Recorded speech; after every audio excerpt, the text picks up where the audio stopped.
Meus irmãos, eu vos saúdo a todos com a paz do Senhor. Amém? Quantos estão felizes e alegres, diga glória a Deus. Nessa noite, sou muito grato a Deus por essa bondade e por esta oportunidade ao qual o Senhor vos concede nesta noite de estarmos aqui todos reunidos em uma só adoração, todos reunidos em um só propósito de adorar aquele que é digno de toda honra e digno de toda glória. Nessa noite, sou grato a Deus pela vida do meu amigo particular, pastor Fábio Soares, presidente do Congresso dos Noéis da Última Hora. Louvo a Deus pela vida da missionária Rosilurde, ao qual foi minha hospitaleira ali na sua cidade. Estive pregando lá uma semana e fui mais recepcionado na sua casa do que na casa de outras pessoas.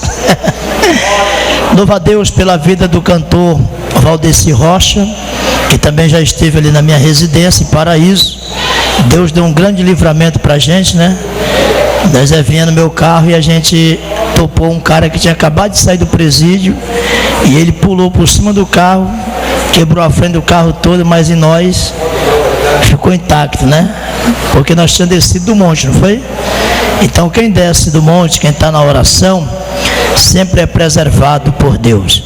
Louva a Deus pela vida do Samuel Pinheiro também, que já ficou ali em casa uns dias, fazendo um trabalho de filmagem. É um homem muito respeitador, só tem um defeito: come muito, mas é abençoado. Queridos, os demais irmãos que estão aqui à minha retaguarda, que Deus vos em Cristo abençoe a todos e louvar aqui o Senhor. Amém? Meus queridos, abre a sua Bíblia no Evangelho segundo escreveu o evangelista Mateus, capítulo de número 14. Evangelho segundo escreveu o evangelista Mateus, capítulo de número 14 e o versículo de número 27. Evangelho segundo escreveu o evangelista Mateus. Também quero louvar a Deus pela vida do pastor João Carlos, ao qual está cedendo esta casa de adoração para esse grande evento. Viu, pastor? Que o céu vai lhe recompensar, o Senhor e toda a sua casa, tá bom? Depois eu falei para, não sei se é sua esposa, eu falei para ela que quem dá um copo d'água já recebe um galardão, ainda mais quem dá uma panelada de porco, né, carne cozida. O céu vai só recompensar a irmã. Quem encontrou o texto, verbaliza o Senhor dizendo: eu encontrei. Diz assim o texto bíblico, Evangelho de Mateus, capítulo de número 14 e o versículo de número 27, que diz assim: mas imediatamente Jesus disse: tenha bom ânimo, sou eu, e não tenha medo. Amém? Pode tomar os vossos assentos. Você que fez uso da Bíblia, fecha ela, coloque aí na sua perna, no colo, na sua bolsa, que seja onde for. Agora eu quero que você empreste a mim a sua atenção e empresta o coração para Deus. Como assim, pastor? Para mim eu só quero a sua atenção. Para Deus empreste o seu coração. Amém? Porque o segredo aqui hoje é nós ouvirmos a palavra do Senhor e deixar que ela penetra dentro dos vossos corações. Hoje nós não estamos aqui para ser simplesmente ouvintes, mas nós estamos aqui para sermos praticantes. Antes de eu ministrar, deixa eu contar uma história para você. Certa feita numa igreja, tinha um casal de obreiros que tinha um filhinho aproximadamente na idade de 8 a 9 anos. E toda vez que eles iam ao culto, a criança, quando o pastor começava a pregar, ele colocava um dedo no ouvido e deixava o outro liberado. E aquilo foi passando dias após dias, e aquilo estava irritando o pastor. E o pastor teve que chamar os pais no particular.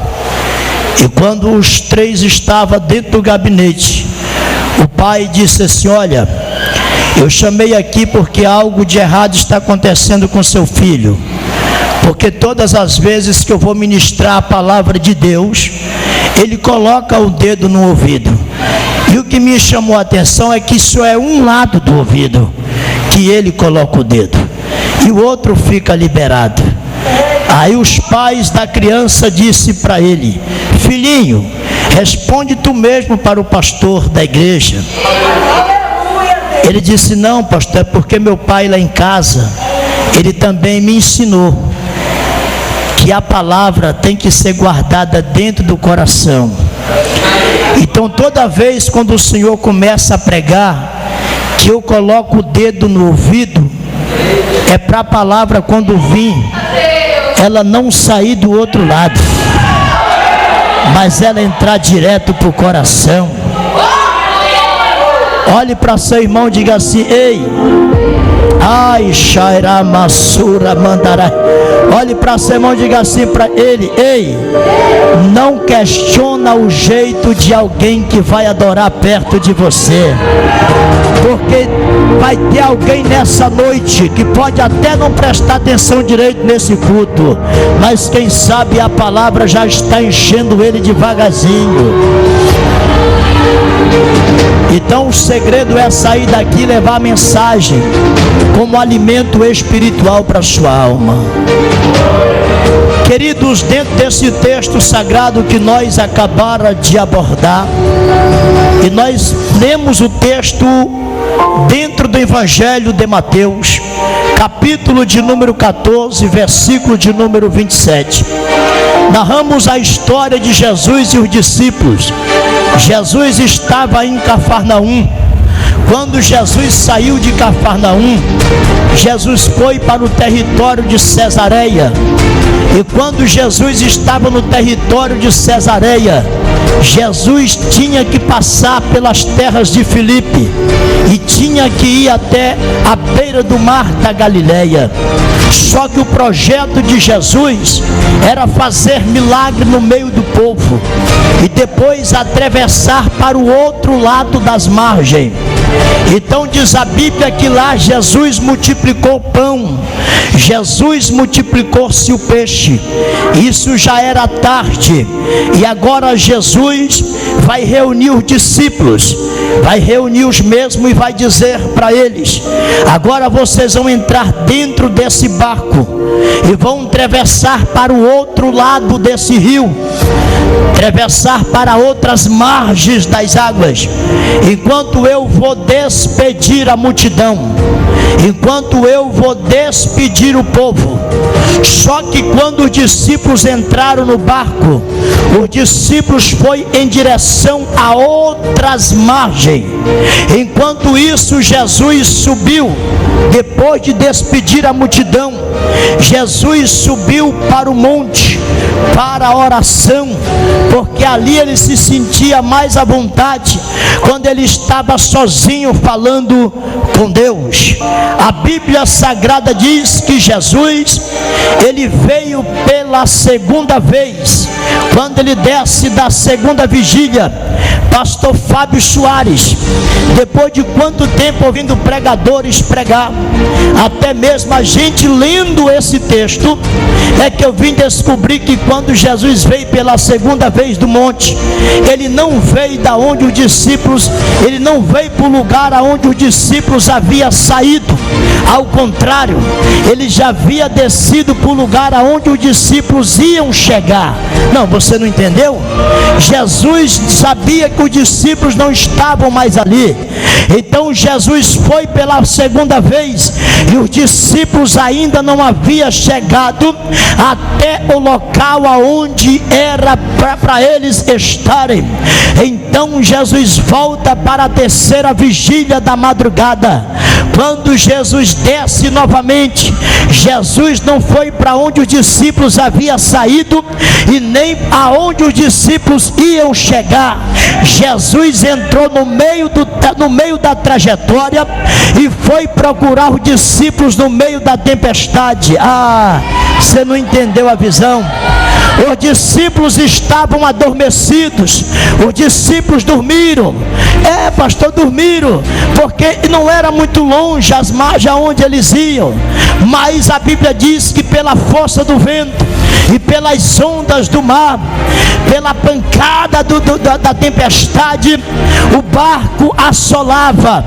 E quando Jesus ele veio caminhando por cima das águas até a direção dos discípulos, é aqui que eu quero abordar o tema desta noite. Eu quero pregar sobre um tema muito específico. Quais são os 3 inimigos da fé? Note comigo, se tiver a caneta para anotar a senha. O primeiro inimigo da fé chama-se a dúvida. O segundo inimigo da fé chama-se a incredulidade. O terceiro inimigo da fé chama-se o medo. A Bíblia Sagrada diz que quando Jesus ele vinha caminhando com as plantas dos pés por cima das águas, diz a Bíblia Sagrada que os discípulos viram ele de longe. E quando eles viram Jesus de longe, a Bíblia não narra qual foi dos discípulos que se levantou, mas teve um dos mesmos que levantou dizendo: esse é um fantasma que se apresentou diante de nós. Jesus abriu a sua boca e disse: ei, não é um fantasma, mas sou eu. Porque duvida?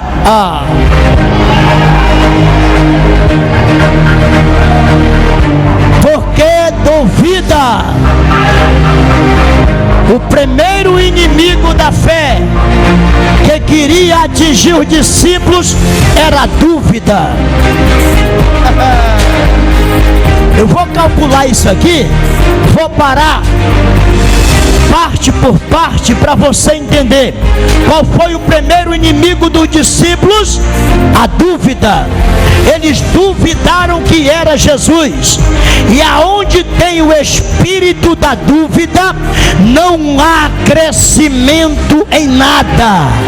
Porque o próprio Tiago, no capítulo de número 2, capítulo 1, versículo de número 8, Tiago escreveu dizendo: aquele que não tem sabedoria, que peça a Deus, mas que não peça duvidando, porque todo que pede duvidando é semelhante à areia do mar, que quando vem o vento leva para onde quer.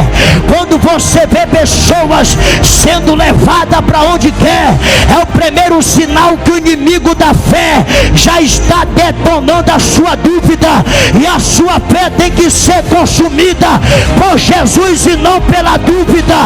A tua fé tem que ser consumida por Jesus e não pela dúvida.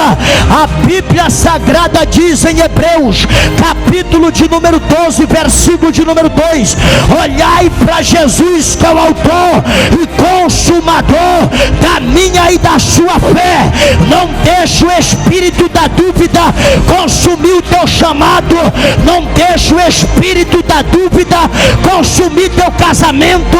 Não deixe o espírito da dúvida consumir a tua casa, porque a tua casa ela é semelhante a uma casa que foi edificada sobre a rocha. Esse inimigo da dúvida tem atrapalhado muitos planos. Aí os discípulos olham e disse: é um fantasma.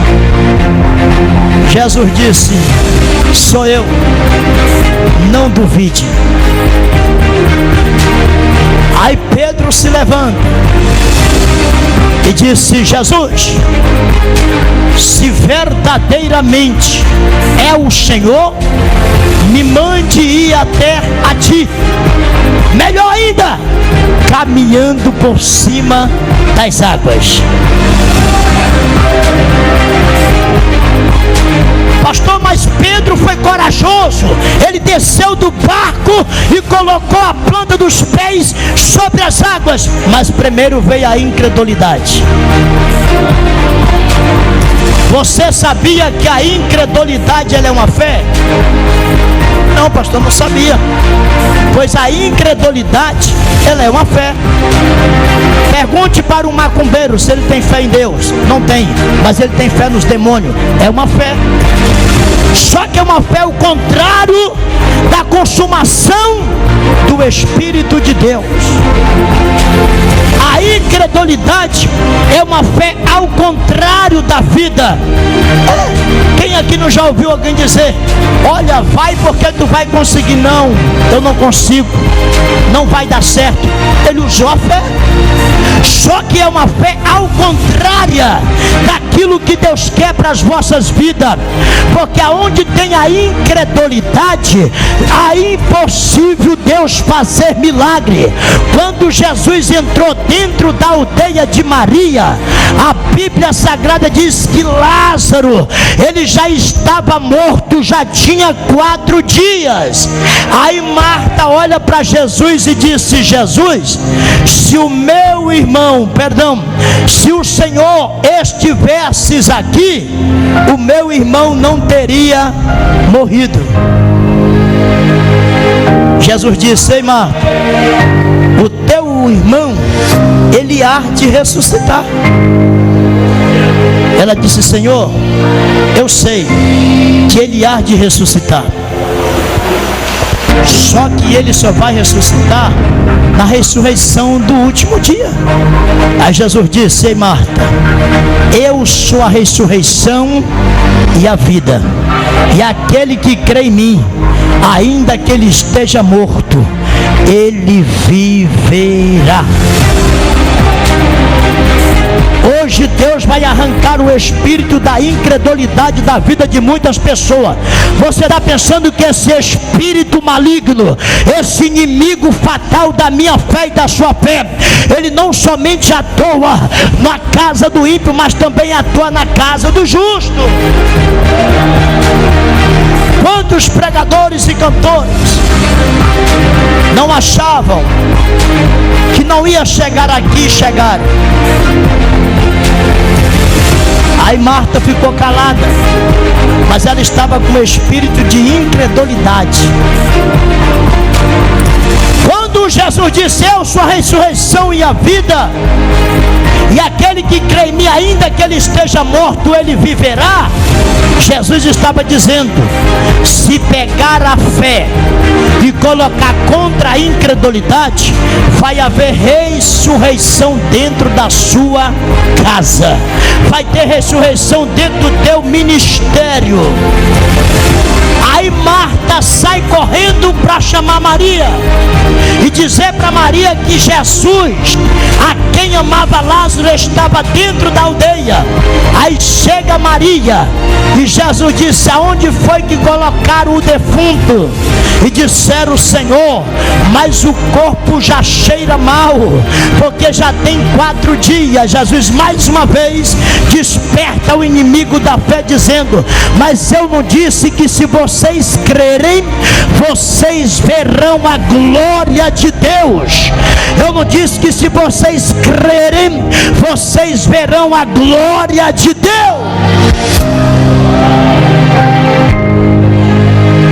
Levaram Jesus para o sepulcro, pastor Fábio.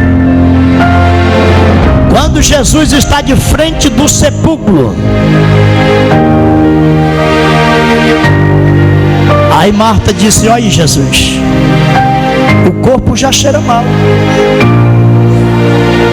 Só que o interessante é que a minha Bíblia, ela diz em João capítulo 11, versículo de número 29 ao 31, que estava Jesus a multidão e os discípulos.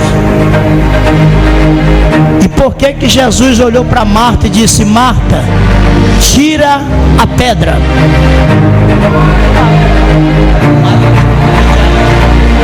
Por que Jesus olhou para a face de Marta e disse: Marta, tira tu a pedra? Não, você não pegou a visão não, vai pegar agora. Poderia ter sido Maria, poderia ter sido Pedro, poderia ter sido André, poderia ter sido Tiago, poderia ter sido Matias, que era o novo, poderia ter sido qualquer outro discípulo, mas Jesus disse: não, quem vai tirar a pedra é tu, Marta, porque a incredulidade está na tua vida. Levanta a sua mão para cima, porque Jesus está dizendo: enquanto você tira a pedra da incredulidade, eu vou arrancar os teus sonhos que estão mortos, vou arrancar essa... Ai.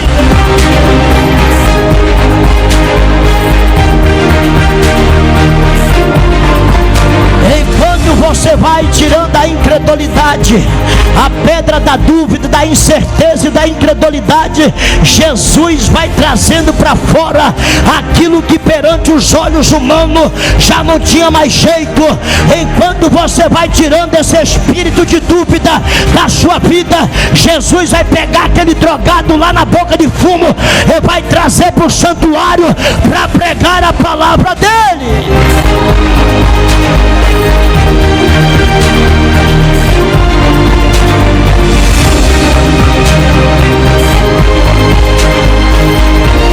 Escute, aí lá vai Pedro. Pedro está caminhando sobre as águas, está tudo bem. Por enquanto, o inimigo da fé trouxe a dúvida, trouxe um pouco de incredulidade. Mas o pior, quando Pedro está indo na direção de Jesus, a Bíblia diz que ele sentiu o vento. Ele sentiu o vento, porque o vento era forte. Quando ele sente o vento e a tempestade, a Bíblia Sagrada diz que ele olha para o vento e olha para a tempestade. E deu medo em Pedro. E Pedro começou a afundar. Enquanto Pedro estava olhando para Jesus, ele só sentiu o vento, mas estava indo Pedro. Enquanto Pedro olhava para Jesus, Pedro só sentia a tempestade, mas estava indo Pedro. Enquanto Pedro estava indo na direção de Jesus, Pedro sentia as ondas, mas estava indo Pedro. Só que quando chegou o momento, veio o terceiro inimigo da fé, que se chama-se o medo. E quando o medo veio, consumiu Pedro, e Pedro começou a descer nas profundezas do mar.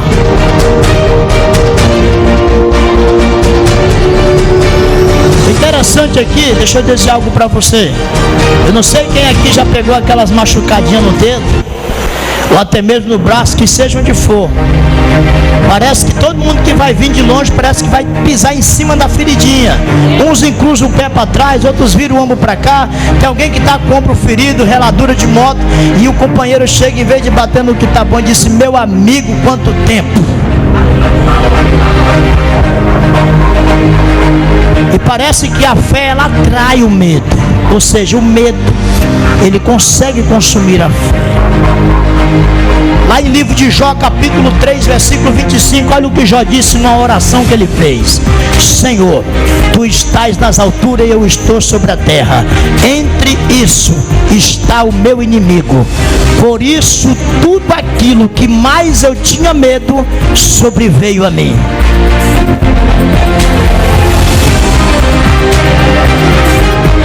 Jó disse: Senhor, daquilo que eu mais tinha medo sobreveio a mim. Sabe o que eu quero dizer para você nessa noite? Seja um Davi no vale da sombra da morte, mas não seja, meu filho, ou um enfrentar o medo. Sabe por quê? Davi um dia enfrentou o medo só na fé. Davi no Salmo 23 e verso 4, Davi enfrentou o medo dizendo: ainda que eu andasse pelo vale da sombra da morte, não temerei mal algum, porque sei que Deus está comigo, a sua vara e seu cajado me consola. Prepara uma mesa perante a mim, na presença dos meus adversários.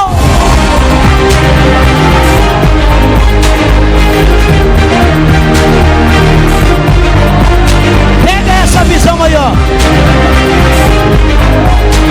Depois que Davi enfrentou a sombra da morte, Davi pediu 3 coisas como recompensa.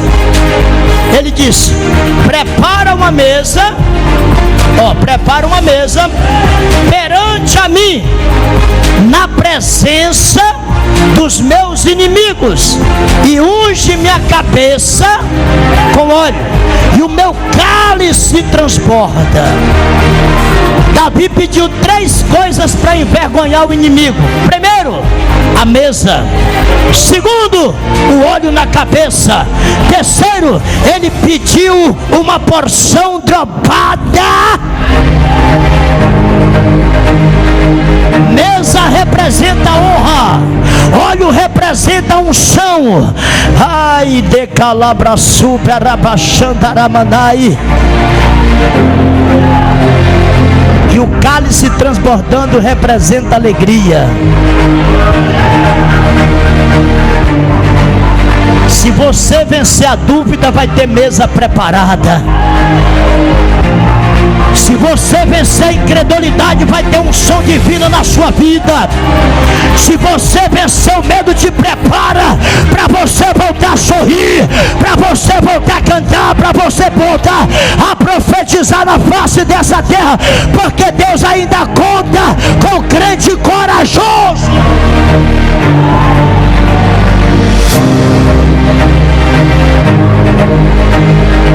Escute. Você sabia que o diabo tem a morte, ou seja, o diabo tem a sombra, e Deus também tem sombra? Vamos descobrir agora, vamos? Salmos 23, verso 4, o que eu disse? Ainda que eu andasse pelo vale da sombra da... Quais são os efeitos dessa sombra? Ela traz dúvida, incredulidade e o medo. E a dúvida é um muro que impede você realizar todos os seus sonhos, projetos e futuros. E a incredulidade é um símbolo de incerteza daquilo que pode acontecer na sua vida. E o medo é o pior de todos, porque o medo gera depressão, porque o medo gera símbolo do pânico, porque o medo traz a loucura sobre a cabeça dos fracos. Mas quem teme essa palavra, ainda que venha a sombra da morte tentar te atingir, aí foi pastor Fábio Soares, é que eu descobri que também tem a sombra de Deus. O diabo tem a sombra dele, mas Deus também tem a dele. Lá no Salmo 23, verso 4, Davi vence no vale da sombra da morte, mas quando chega no Salmo 91, Moisés revelou uma sombra mais poderosa, e ele vai dizer: aquele que habita no esconderijo do Altíssimo, na sombra do Onipotente descansará. Levanta a sua mão para cima, porque eu vou liberar uma palavra profética. Deus vai te arrancar hoje do vale da sombra da morte, Ele vai te guardar no esconderijo dele. A tua casa, a tua família, o teu ministério vai estar debaixo da proteção divina. E o espírito da dúvida, a incredulidade e o medo vai cair por terra hoje.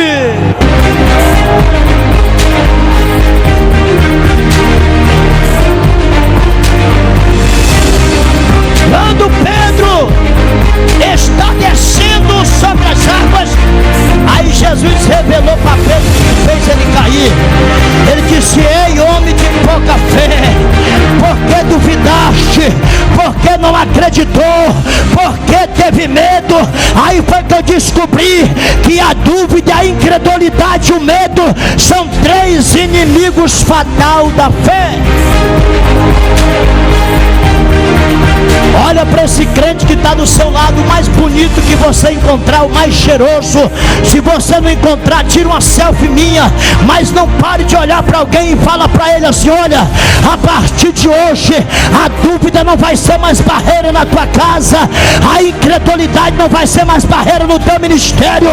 Esse medo que tem assolado a tua família vai ter que cair por terra, porque hoje Deus entra dentro da tua casa para mudar a tua história. Levanta a mão para cima e diga: eu acredito nessa palavra, porque ela é poderosa.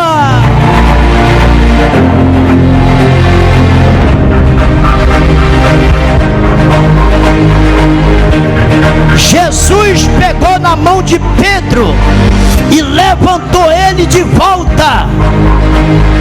Não, você não pegou a visão? Você conhece um hino que tem aí, que diz assim: segura na mão de Deus, segura na mão de Deus, né? Quem segura na mão de Deus, irmão, não fica firme não. Quem fez esse hino estava desequilibrado. Quem segura na mão de Deus, pastor Fábio, qualquer momento pode cair, mas quando Deus pega na mão do homem, o homem não cai, porque está seguro na mão de levanta a mão para cima, levanta a mão para cima, começa da glória, a mão poderosa do Senhor está entrando na tua casa hoje, vai te pegar, vai te levantar, Deus vai levantar teu ministério, Deus vai levantar tua chamada, porque hoje Ele determina essa palavra.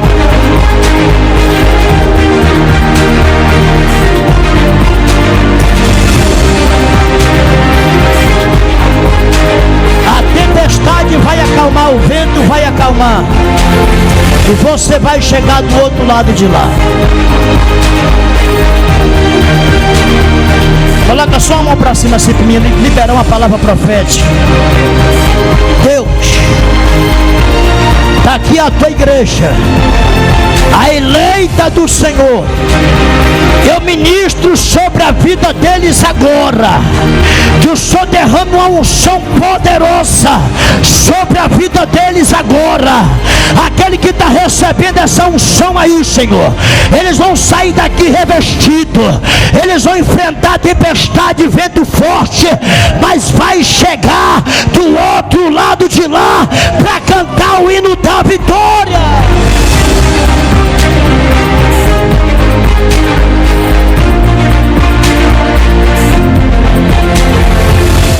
Deus abençoe a sua vida. Pegue essa senha e leve para sua casa, que eu não vou te cobrar nem um centavo, tá bom?